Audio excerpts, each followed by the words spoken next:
So, as you may know, a game that people have waited years for was released last week. A game that takes us to another timeline where people battle for precious resources, but one surrounded by controversy due to the changes to its core gaming identity. No, it's not Fallout 76.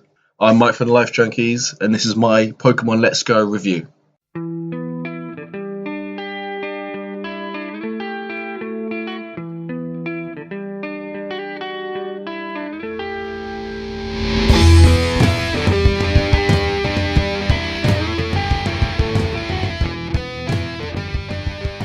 First released in 1996, Pokemon Red and Blue spawned the entire Pokemon franchise, including countless video games, a very successful anime, books, merchandise, and the Pokemon card game.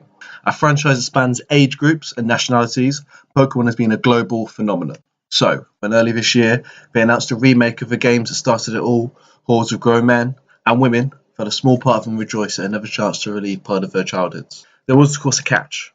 After the success of Pokemon Go a few years prior, they announced that those mechanics would be introduced into the new game to allow for an easy transition for newer casual gamers brought in by Go. Hardcore fans of the franchise were in an uproar. The game mechanics have been in place for 2 decades bar a few small tweaks. They were the same as they'd always been. This presumed dumbing down of the franchise was seen as Game Freak and Nintendo selling out and going for numbers over quality. So how does the new Pokemon compare to the original? Let's go take a look. I'm sorry, that was awful. Let's go forget it ever happened. So I have to start with a giant Pokeball in the room, the Go mechanics. In all, they're easy to get. I find it far easier to catch Pokemon in this edition than I do on Go, for example. For those that haven't played Go, it's very much like the Safari Zone. Apart from, you don't throw rocks that never seem to have any effect, you feed them berries that never seem to have any effect. It is to throw the Pokeball into the centre of a shrinking circle. The smaller the circle, the better your throw is graded, and the bigger your chance of catching a Pokemon. And the more experience your Pokemon get for the catch. Yes, you get experience for catching Pokemon. This is an added benefit to make up for the lack of wild Pokemon battles, replacing that as a way to grind to level up your Pokemon. Your usual battles are still there, including that girl in Viridian Forest who accuses you of touching her even though you're on the other side of the goddamn path. You came to me, you weirdo. Anyway, including with the battles are all the moves and trappings that you would expect. But for me as a lapsed Pokemon fan, I can't really vouch for anything past Generation 4, so I don't know what changes they made after that point. Talking of catching, there are 3 different ways to have controllers for this game, but with 2 very different mechanics. First is a Pokeball Plus, a Pokeball-shaped controller that has been developed specifically for this game. I felt that using this has added nothing whatsoever to my game, mainly because of the fact I don't actually have one. I couldn't justify ponying up the extra cash to buy it, and honestly, from what I've heard, it's pretty much the same as using a single Joy-Con. I have enough Pokeball memorabilia around my house in certain forms, but if I had another one, I'd be a very newly single man, I can tell you that. But the Joy-Con style of play works pretty well. Using the buttons to control movement and to get into menus, and using the motion controls to throw balls at the Pokemon. I've enjoyed it. My daughter has very much enjoyed it. A good time was had by all. The last way to set up controllers is to have 2 Joy-Cons plugged into the Switch in handheld mode. I was really worried that it would go down the Mario Party route and stop you from playing like this. But, much to my surprise, I was allowed to move forward without having set up my Switch on its awful little, very weak stand. This way, you have to get the Pokemon in the centre of the circle on your screen and press a button to throw the ball. This has proven a much easier way of catching Pokemon, though lacking somewhat in realism, I guess. I'm yet to test it with a moving Pokemon, such as Beedrill, but I can't imagine it hurts. It's fairly easy to switch to your Joy-Con style if you need to. One of the main benefits of this reimagining is that they've done away with the random battles. No more frustration having to fight Zubats at every step, in every single cave. Now you can see Pokemon wandering around in tall grass in caves. I haven't tried fishing or surfing, but I would imagine fishing, if still possible, is largely the same, with surfing encounters being very much like the ones on dry land. I'd have liked to have played a bit more before this review, as I've only just got through Mark Moon, but my game time has been limited for reasons I'll mention later. This new mechanic of seeing the Pokemon running around the wild adds a real sense of realism that the old random encounters never managed. It also makes finding a certain Pokemon far less frustrating. Now, instead of wandering around in tall grass for hours fighting Rattata after Rattata after Rattata after Rattata after Rattata after Rattata after Rattata after Rattata, you can now see that Mankey and go straight for him.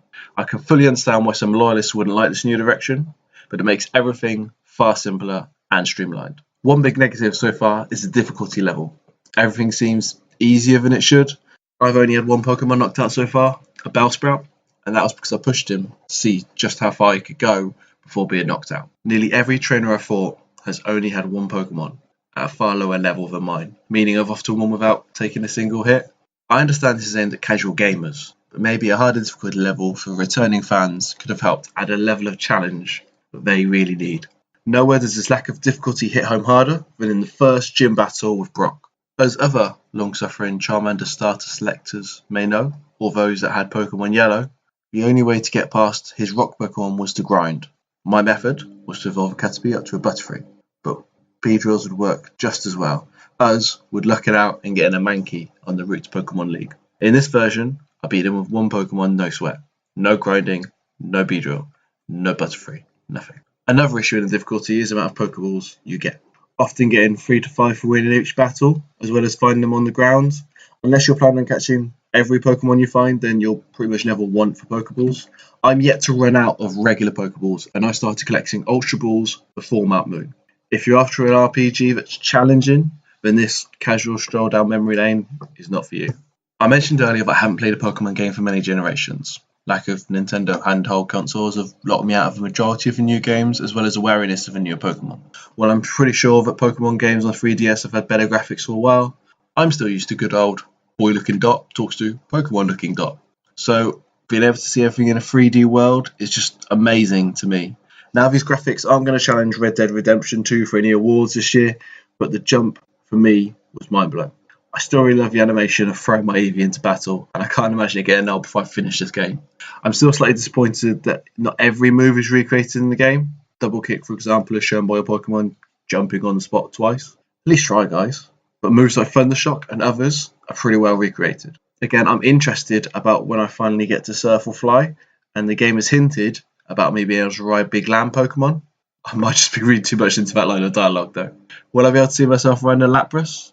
A decent movie would tell you these questions. In this one, you have fun with yourself. The last point for me is a real game changer. This Pokemon game allows you to play 2 players on one console. This has meant that my game has been an adventure that I can share with my 5-year-old daughter. The main character is still the focal point, so you can control where and when you go to places, but player 2 can run around you, and they actually can run out shot, dropping back down if they wander off too far. They will also join you in battle, which makes the issue of lack of difficulty worse. But this whole game should be seen as more of an experience than a challenge.